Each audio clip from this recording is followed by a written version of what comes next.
The dizzyingly ambitious divine comedy follows Dante the pilgrim as he is led on an epic journey from hell to heaven in the hope of finding his way back to God. Yet most people's familiarity with the divine comedy begins and ends in the morbid underworld of the Inferno, where souls are tormented for their rebellion against the one true God. Tonight's piece, however, is drawn from a more hopeful place, the opening of the second book, Purgatorio, where we find Dante and his guide, the poet Virgil, recently escaped from the infernal abyss at the base of Mount Purgatory. Here, the souls of the saved are ferried when they die in order to begin the long ascent up the mountain where their sins will be purged one by one until they are made ready to see the face of God. Please welcome to the stage Senior Parker Johnson.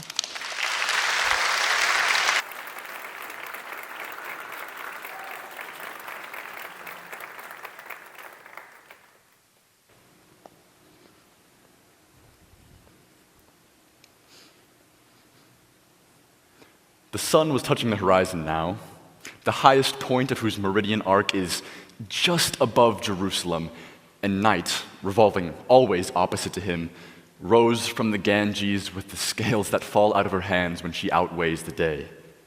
Thus, where we were, Aurora's lovely face with a vermilion flush on her white cheeks was aging in a glow of golden light.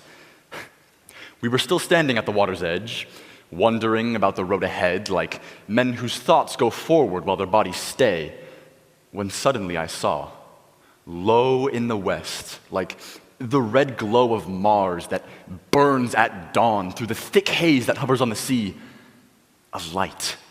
Oh, I hope to see it come again, moving across the waters at a speed faster than any earthly flight could be. I turned in wonder to my guide, but then when I looked back at it again, the light was larger and more brilliant than before, and there appeared on both sides of this light a whiteness indefinable. And then another whiteness grew beneath the shape. My guide was silent all the while, but when the first two whitenesses turned into wings, and he saw who the steersman was, he cried, "Fall to your knees, fall to your knees! Behold, the angel of the Lord. And fold your hands. Expect to see more ministers like him. See how he scorns to use man's instruments. He needs no oars, no sails, only his wings to navigate between such distant shores. See how he has them pointing up to heaven. He fans the air with these immortal plumes that do not molt as mortal feathers do." Closer and closer to our shore he came. Brighter and brighter shone the bird of God until I could no longer bear the light, and bowed my head. He steered straight to the shore, his boat so swift and light upon the wave, it left no sign of truly sailing there, and the celestial pilot stood astern, with blessedness inscribed upon his face. More than 100 souls were in his ship. One of these souls pushed forward, arms outstretched, and he appeared so eager to embrace me that his affection moved me to show mine.